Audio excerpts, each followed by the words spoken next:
for some companies, I think that the next challenge is going to be how to make their offices so attractive that people are looking forward to coming into work. Well, in my home office, I've got free food, but I don't have massage or a slide. And you often get a cup of tea brought to you, I've noticed as well, Rory. That is true. That is true, I have to confess. I also supply tea to other members of the household from time to time. Now, let's have a look at a few of the week's other top tech stories with Jane. Who's telling Facebook that bringing in a Instagram for children is a bad idea? So this is a group of public health advocates which are led by the Campaign for a Commercial-Free Childhood. And they have signed a letter to Facebook's boss, Mark Zuckerberg, urging him to scrap these plans to build Instagram for kids. And of course, there's been increasing pressure on not just Facebook, but all the social networks to deal with this problem. Children under the age of 13, which is the sort of basic age at which people are allowed to join these platforms, but they join them by lying about their age. So Facebook has come up with this idea, as well as looking at sort of age verification, which all the social networks talk about a lot.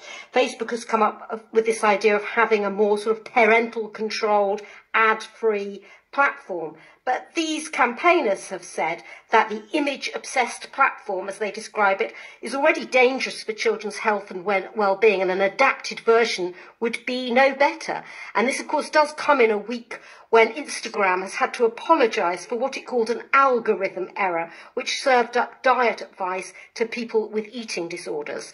So you can see that it is going to have quite a struggle on its hands to convince people that it is going to be a safe platform for youngsters. And talking of problems with algorithms and AI, the European Union wants to regulate artificial intelligence. So these are incredibly ambitious proposals, a bit, I suppose, like the sort of overhaul of data laws that we saw with GDPR in Europe. And they're looking at a whole range of things, including a ban on the use of facial recognition for mass surveillance and a ban on algorithms that could manipulate human behaviour. But the issue with a lot of this is in the language and whether there is enough vagueness and loopholes and wriggle room in it for people to interpret it in a variety of ways. But one expert did say to me that what this could be really good for is to help curb those companies selling what he described as often nonsense AI to schools, hospitals, police and employers. And there is some really interesting stuff in there. So deep fakes would have to be declared, and there's new rules about needing a kill switch for AI, which could actually fundamentally alter the design of such systems. But with all these laws, of course, it will take years and lots of toing and froing before they even are seen. And one final story from you. What record has a Twitch gamer broken? So Woofferton has broken the website's record for having the most paying subscribers, and he did this by streaming on Twitch, which of course is a gaming streaming service which is owned by Amazon. He did this non-stop for 31 consecutive days. And the near 283,000 people who watched him could watch him eat, they could watch him game, of course, and even sleep, although he was allowed off-screen breaks to have showers and go to the toilet. I think you should try and break the record, Rory. You'll have to do it for like 2 months or something. The key thing here is he broke the record as well for paying subscribers, 283,000 paying subscribers. I'm trying to work out, what kind of income that is, but I like the sound of that. Yeah, now you're talking. Exactly. Get your bed in your room. Get lots of snacks. I'm not sure there is an audience for that. You're listening to Tech 10 from the BBC World Service with Rory Catherine-Jones. In a moment, how AI can help people with speech impairments speak to their gadgets. Now, there are two technology superpowers, the United States, obviously, but China appears to be catching up fast, even overtaking American companies in some areas. But this week, Chinese regulators have taken action to rein in two tech giants, the e-commerce business Alibaba and Ant Group, the fast-growing payments business. So, what's going on? The BBC's Asia business correspondent, Karishma Vaswani, explained to me the background to the crackdown.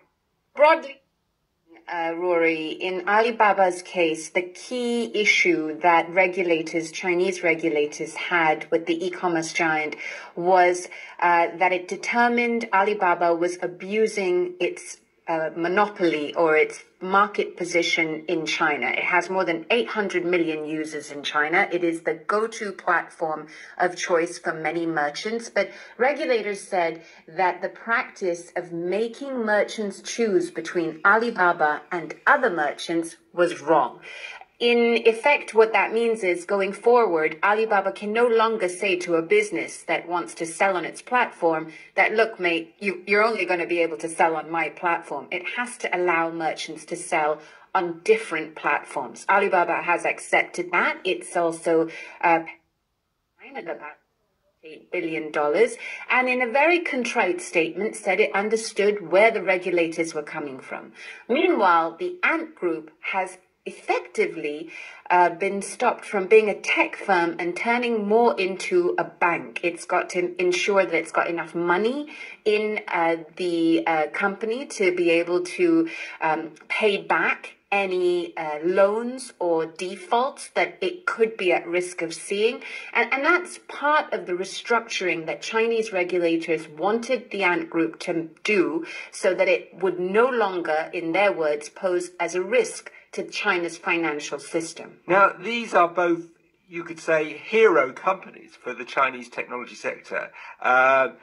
You would think that the Chinese government, which is fighting this kind of tech-stroke trade war with the United States, would want to back them all the way. So what's the signal being sent out here?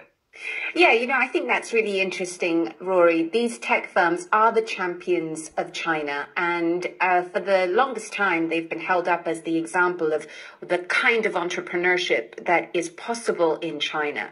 But what I've heard from some of my sources in the Chinese tech industry is that companies like Alibaba and founders like Jack Ma became too powerful the liking of the Chinese officials. And in particular, it was a speech that Jack Ma made last year when he dismissed and criticized the traditional banking system that really irked regulators and shone a spotlight on just how powerful these companies and the people who lead them have become, because they can present an alternative viewpoint from what the Communist Party presents.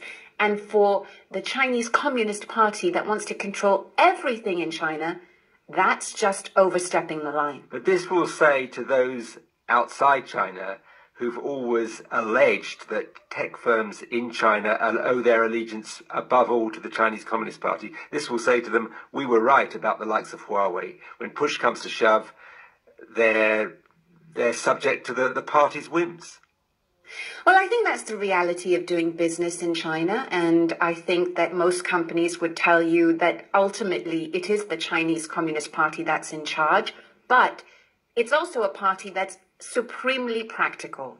The economy is a huge priority for China. It is the way it has managed to earn its power on the global stage in the last few decades. So it's not going to want to kill the golden goose, if you see what I mean, to use that turn of phrase.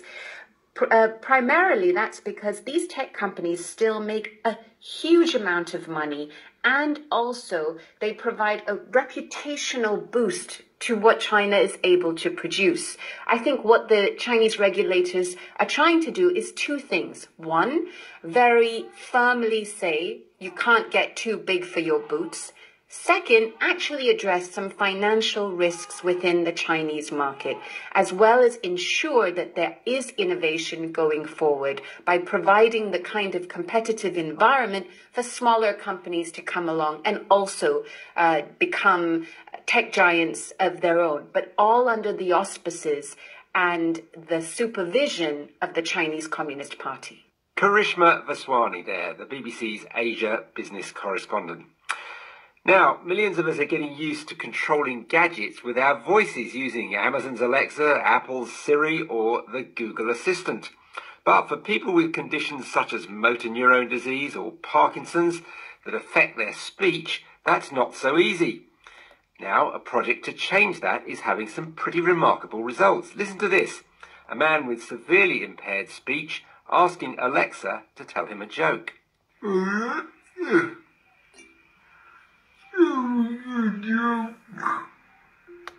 Waiter, waiter, there's a fly in my soup. Not to worry, he won't last long in there. That's from a trial run by a company called Voice It.